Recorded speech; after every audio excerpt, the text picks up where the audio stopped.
प्रदेश के एक छोटे से गांव में एक बच्ची जन्मी। नाम रखा गया गौरी। लेकिन घर वाले खुश नहीं हुए।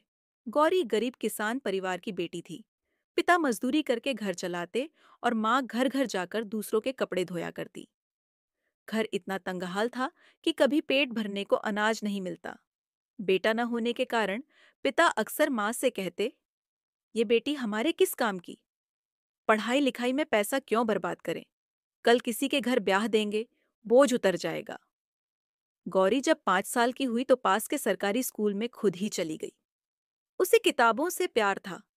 माँ छिप छिपाकर उसे कॉपी पेंसिल लाकर देती, लेकिन पिता डांटते, लड़कियों को पढ़ाकर कौन कलेक्टर बनेगा? घर का काम सीखे। हर रोज ताने, भूख और गरीबी के बीच भी गौरी पढ़ाई करती रही। जैसे जैसे गौरी बड़ी हुई, उसकी लगन और तेजी देख गांव के मास्टर जी भी चकित रह जाते। लेकिन पिता को उसकी पढ़ाई मंजूर नहीं थी। एक दिन उन्होंने गुस्से में कहा, गौरी, अब किताबें छोड़, खेत खलिहान और रसोई संभाल। हमें पढ़ाई पर खर्च नहीं करना। गौरी का दिल टूट गया।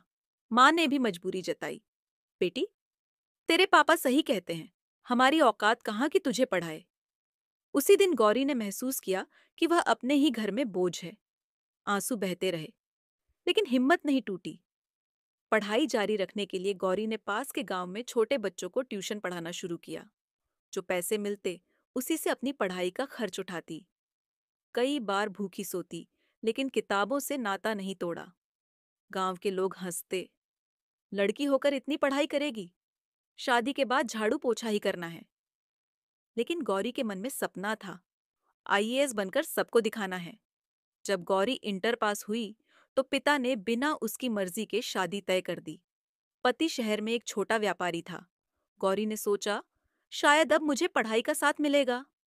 शादी के बाद गौरी ने अपने पति से कहा, मैं पढ़ाई जारी रखना चाहती हूँ। मेरा सपना आईएएस बनना है। लेकिन पति ने ताना मारा, तुम्हें घर गृहस्थी से फुर्सत कहाँ? आईएएस बनने के सपने छोड़ो। जब गौरी ने बार बार जिद की तो पति और ससुराल वाले नाराज हो गए। एक दिन पति ने साफ कह दिया, मुझे ऐसी औरत नहीं चाहिए जो घर से ज्यादा किताबों से प्यार करे। जाओ, जहां जाना है।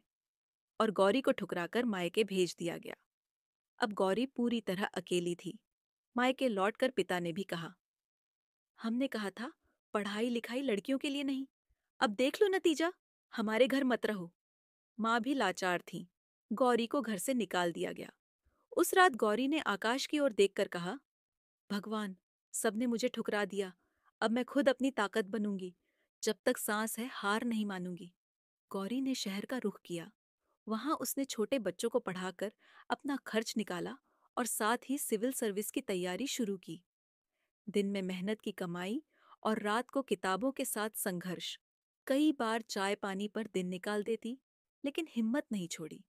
वह हर परीक्षा में बैठती, असफल भी हुई, लेकिन ठुकराई नहीं।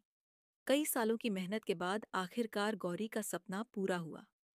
यूपीएसएससी परीक्षा में उसने टॉप रैंक हासिल की और वह डीएम बनी। जब उसके गांव में यह खबर पहुंची तो सब दंग रह गए।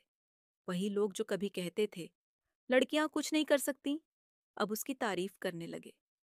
डीएम बनने के बाद गौरी पहली बार अपने गांव लौटी। पूरे गांव ने उसका स्वागत किया। माँ की आंखों में आंसू थे। पिता शर्म से सिर झुका नहीं पा रहे थे। उन्होंने कहा, बेटी, हमने तुझे नहीं पहचाना। तू सचमुच हमारी शान है। लेकिन गौरी ने सिर्फ इतना कहा, मुझे आज भी याद है जब आपने कहा था कि बेटी बोझ है। उसी ताने ने मुझे यह बनाने की ताकत दी। उसका पति भी एक दिन सामने आया। पछताते हुए बोला, गौरी, मुझे माफ कर दो। मुझे तुम्हारे सपनों की कदर नहीं थी। गौरी ने शांत स्वर में कहा, मैंने तुम्हें बहुत चाहा था, लेकिन तुमने मेरे सपनों को ठुकराया। अब मेरी जिंदगी मेरी जिम्मेदारी है। मैं वापस नहीं जाऊंगी। अब गौरी गरीब और बेसहारा बच्चों के लिए योजनाएं चलाती, गांव में स्कूल खुलवाती और हर लड़की को कहती, कभी हार मत मानो। जो ठुकराएगा, उसी को एक दिन अपनी सफलता से जवाब देना।